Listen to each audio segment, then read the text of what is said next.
In front of me is OUKITEL RT8 and today I would like to show you how you can connect it using Bluetooth. Begin by launching Settings and tapping on Connected Devices.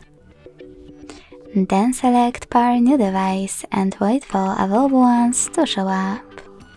When they do, click on the one that you wish to connect to. Then select Pair in the pop-up and wait for the other device to accept your connection request.